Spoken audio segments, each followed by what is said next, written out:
and welcome to Sacred Strength Yoga. Today we are going to have a yoga tutorial on the best way to use props, yoga props.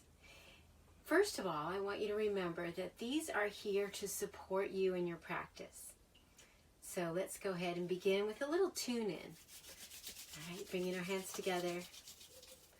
Take your hands to your heart. Inhale. And exhale. Let all the tension out. One more time. Inhale. And exhale. Very nice. All right. So let's go ahead and discuss the basic yoga props that you would need to support your practice. First, we're sitting on a yoga mat. We'll discuss that and the different kinds of yoga mats that you might purchase and where you might get them. Yoga blocks, yoga straps, and of course yoga pillows or blankets. So I'm sitting on a blanket, folded. I'll also discuss some options that you can use at home, because you can probably just look around your house and see many different options or yoga hacks to use instead of purchasing yoga props. All right, so let's begin with the yoga mat. So the yoga mat is a nice essential for your yoga practice. However, if you don't have a yoga mat, you can still begin. You can begin on the floor with a towel. I prefer a harder surface, but carpet is fine as well. You could just unfold a blanket. The yoga mats that we have today are really essentially the same we've had, but now there's so many more options, and sometimes that can be a little confusing. So there's different sizes, and that is nice because if you're a taller person, they do come in bigger sizes and longer. And there's different thickness. Now that is one of the most challenging to navigate. I prefer the middle thickness, so it'll go in millimeters. So between 1.5 mm to 3 is a thinner mat. You might consider that a travel mat. And that won't give you as much cushion. However, you will contact the floor really easily and you will feel the ground. I prefer the middle, which is approximately a 3 to 5 mm. That will give you enough cushion to be comfortable, but you will still feel the floor nicely.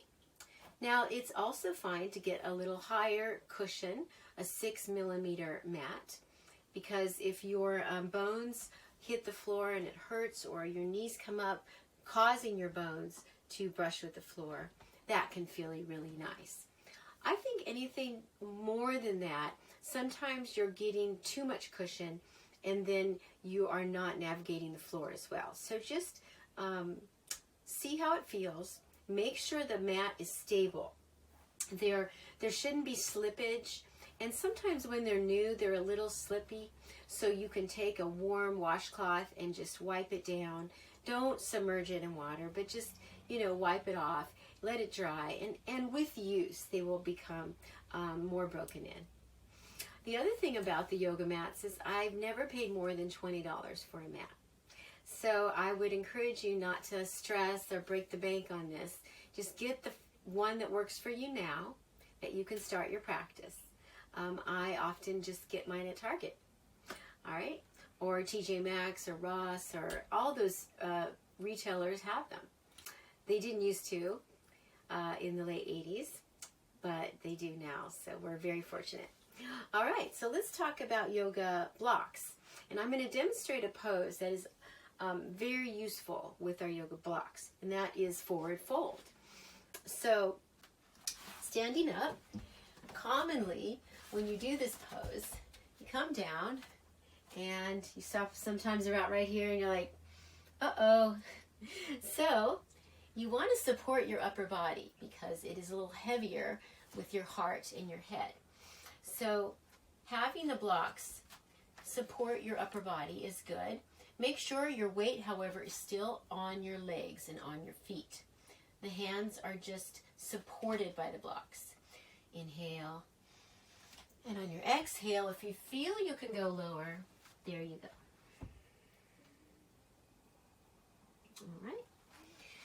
And you'll also see in the standing postures, we often use the yoga block, again, to support the hand. So there it is. You've got a little closer to the floor. You got a longer arm. All right. Now, again, yoga blocks are not the only thing that you can use. You can use a nesting table. It's a fantastic way to support your body. Or how about an upside down bowl? It's very sturdy.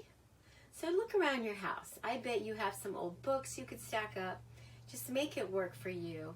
And don't let not having it stop you from doing your practice. All right, and then one more really critical use for your yoga blocks. When you're sitting in this position, sometimes your knees end up going like this. And it hurts. It's really uncomfortable.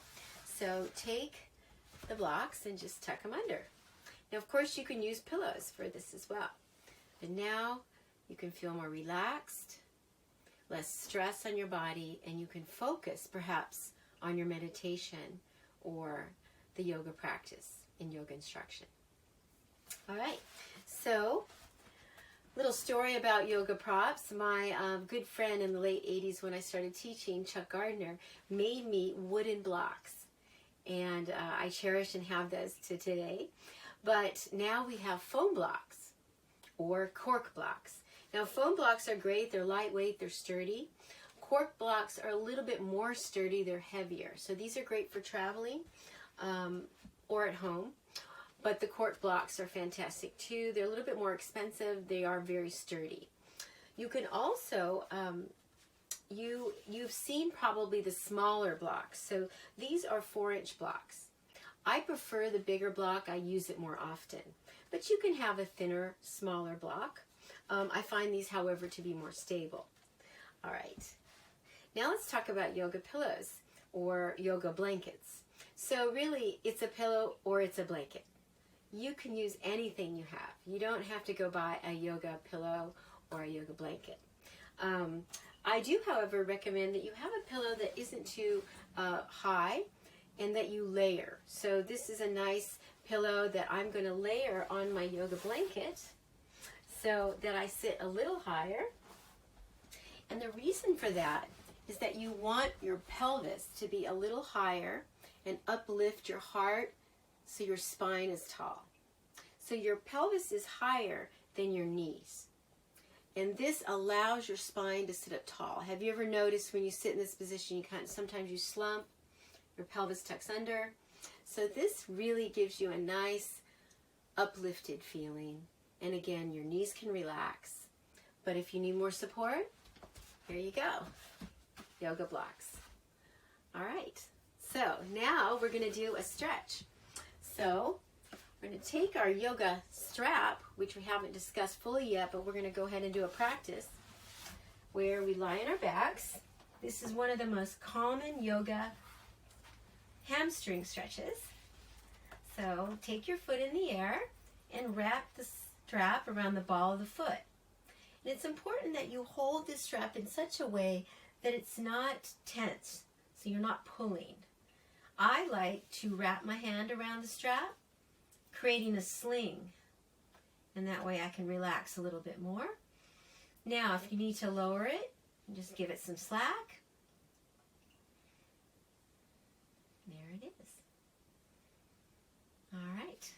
So this is one of the best hamstring stretches, and we'll go over that in another video. The other thing, the hack for a yoga strap, is a scarf. I mean, there you go. Or an old tie, or even a towel. So look around your home. Once again, you have enough things to get started today. And if you want to build your yoga prop collection, that's great. And then you're even more supported. All right, so thank you for tuning in, and enjoy the other videos. We'll have one each week, and you can refer back to this as you need. Have a great day.